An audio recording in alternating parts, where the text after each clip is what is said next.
Welcome back, everyone. We're diving into a topic that has always fascinated me, acupuncture. And where better to start than with the classic, the Yellow Emperor's classic of internal medicine. This ancient text is a dialogue, between the Yellow Emperor and Qi Bo, his physician, thousands of years old, but still so relevant. It's like a window into this whole system of medicine. It really is. And it's amazing how it frames healthcare.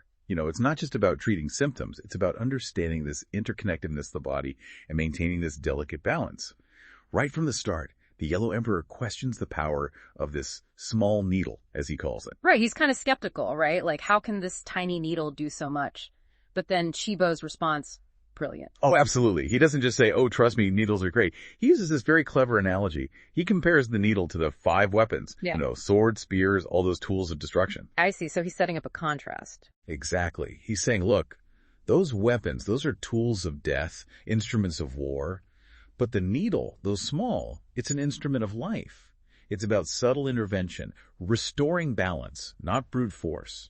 It's like he's highlighting this core principle of ancient Chinese medicine, right? That idea of balance being so central to health. Exactly. The text goes deep into this idea of humans as a microcosm of the universe, existing in this delicate balance between heaven and earth. And the needle becomes a tool for fine-tuning that harmony. Okay, so it's not just about sticking needles anywhere. It's about understanding this intricate web of energy and knowing precisely where to intervene.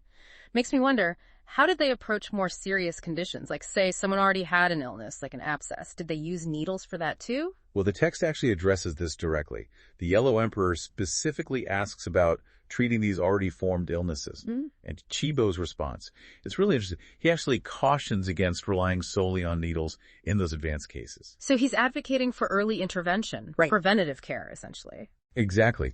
He uses this really compelling analogy, a military one. He compares trying to treat an established illness to trying to train an army in the middle of a raging battle. Wow, yeah, that's a powerful image. If you wait till your defenses are already overwhelmed. It's much harder to regain control.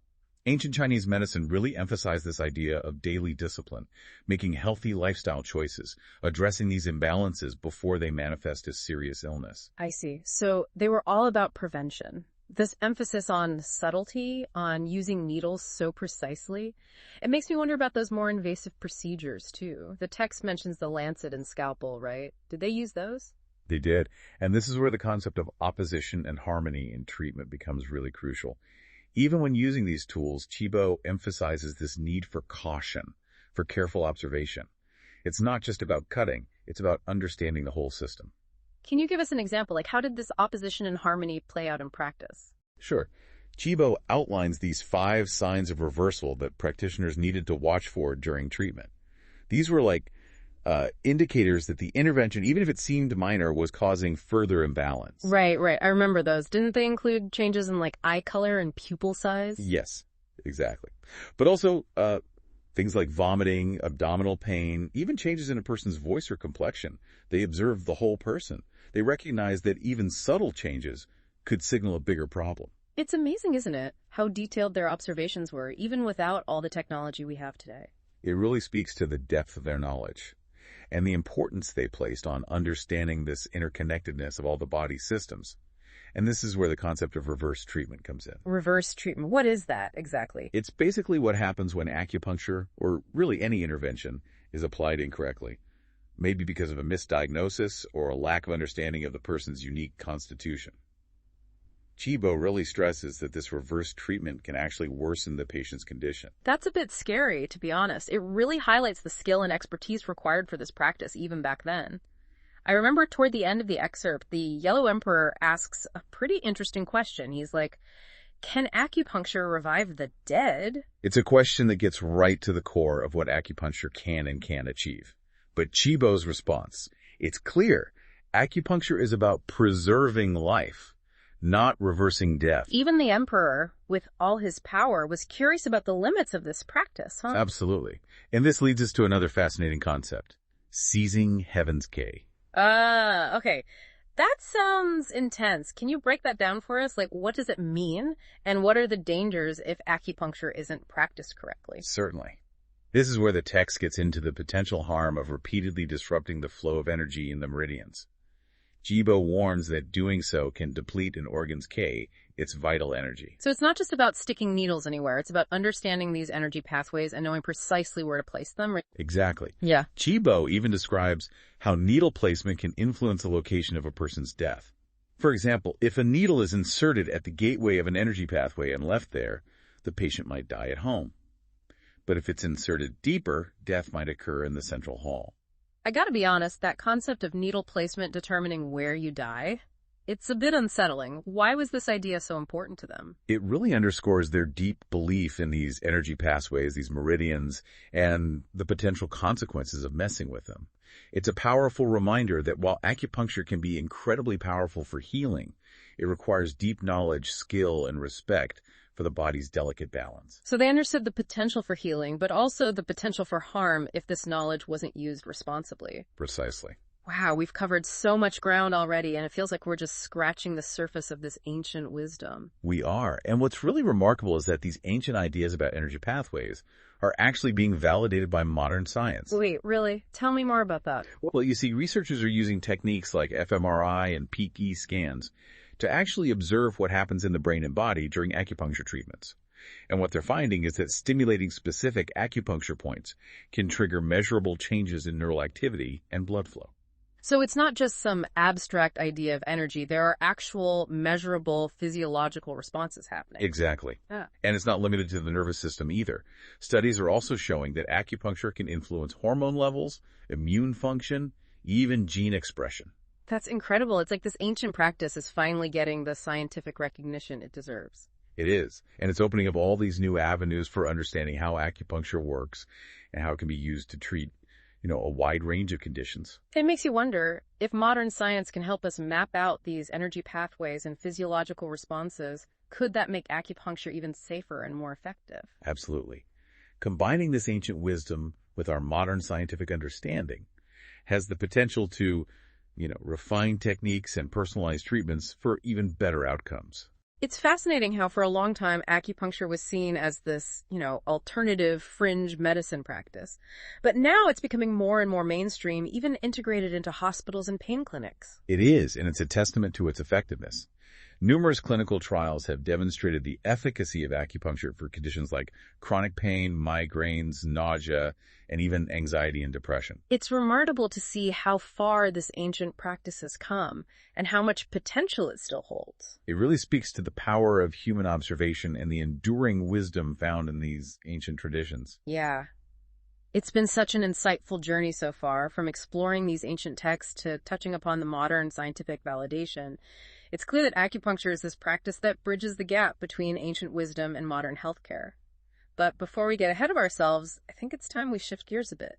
Indeed. There's another fascinating aspect to this ancient text that I think our listeners will find quite relevant to their own lives. Oh, and what would that be? Well, it's this idea of health that I find so interesting, the way the Yellow Emperor's classic frames it. It's not just about the absence of disease, it's more like the state of dynamic balance. Yeah, that's a powerful concept. It shifts the focus. It's not just about fixing what's broken, right? It's more about cultivating vitality, resilience. Exactly. And it goes beyond just the physical, too. Mental, emotional, even spiritual well-being. It's all connected. Right. That holistic approach is like a thread running through the entire text. I'm remembering how Kibo stressed the importance of regulating emotions, living in harmony with nature. It wasn't just about needles and herbs, was it? You got it. He even mentions how disruptions in the flow of Kibo can be caused by unpredictable emotions. It's fascinating, the connection between our mental and emotional states and our physical health. And remember, this was thousands of years before we even had the field of psychoneuroimmunology. It's mind-blowing, isn't it? Modern medicine tends to compartmentalize things, right? Specialists for each organ system. But ancient Chinese medicine approached the body as this interconnected whole. Such a good point. And you know what? That's actually gaining more traction in healthcare today. There's this movement towards integrative medicine, which combines conventional Western practices with therapies like acupuncture. It's about treating the whole person. It makes me think back to those warnings about reverse treatment we were talking about. With modern research shedding light on these energy pathways, could this lead to a deeper understanding of the risks and benefits of acupuncture? Absolutely. Combining ancient wisdom with modern scientific insights. That's the key. Refined treatment strategies. enhanced safety, and personalized care based on each person's needs and responses. It's amazing to see acupuncture, once considered alternative, now being integrated into mainstream healthcare. Have you seen a shift in how people perceive it over the years? Oh, definitely. More and more people are recognizing its effectiveness. We have all these clinical trials now showing its benefits for things like chronic pain, migraines, nausea, even anxiety and depression. It's a pretty incredible journey this practice has been on, from whispers on the fringes of healthcare to, validation in research labs and acceptance in hospitals. Speaks to the power of observation, right? And the wisdom embedded in these ancient traditions. I think there's a real yearning for this holistic approach we've been talking about. People are starting to understand that health isn't just about masking symptoms. It's about recognizing that interconnectedness. Our physical, emotional, mental well-being, it's all tied together. And that's where ancient wisdom, like what we find in the Yellow Emperor's Classic, can be so valuable. It gives us this different perspective, this different lens to look at our health through. It's almost like an invitation to see ourselves differently, right? As these interconnected beings in constant interaction with our environment, with each other. And to recognize that true health comes from cultivating this balance, this harmony within ourselves and in our relationship with the world around us. We've been deep in this world of acupuncture, exploring its history, its principles. We even touched on the science that's starting to unravel its mysteries. We've gone from the ancient courts of the Yellow Emperor to modern research labs. It's been quite a journey. But before we wrap up this deep dive, I want to bring up one more thing, something that I think is often overlooked. Oh, I'm all ears. Thank you. What have we missed? You got me curious. What is it, this overlooked concept? It's this idea of spiritual cultivation as like a fundamental part of health and well-being.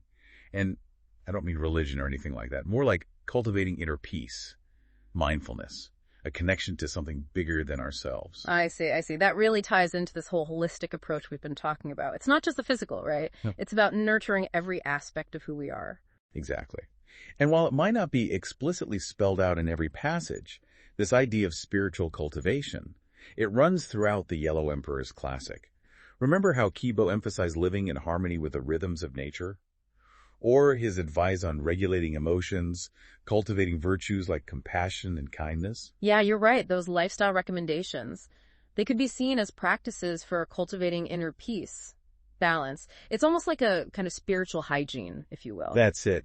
And it's pretty amazing how this ancient text, thousands of years old, speaks to something so relevant today. I mean, think about it. We're bombarded with distraction, stress, this constant sense of urgency. It's no wonder people feel disconnected, not out of balance. It's true. I'm curious, how do you incorporate this idea of spiritual cultivation into your own life, your own practice? Well, for me, it's about making time. Time for practices that nourish my spirit, bring me back to center.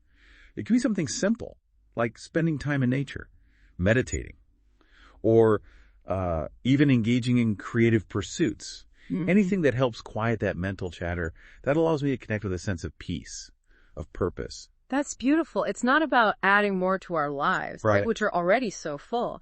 It's about finding those moments of stillness, connection, to recharge, reconnect with ourselves. Exactly. And what's really interesting is that these practices, they might seem personal, individual, but they have this ripple effect. When we cultivate that inner peace, that balance, it radiates outward. It influences how we interact with others, our impact on the world. It's like that saying, right? Be the change you want to see in the world. But it has to start with ourselves. Yes. And I think that's one of the most profound takeaways from the Yellow Emperor's Classic. This deep dive has been incredible. We've covered so much, the history, the philosophy, even the science behind acupuncture. But maybe the biggest takeaway is this reminder.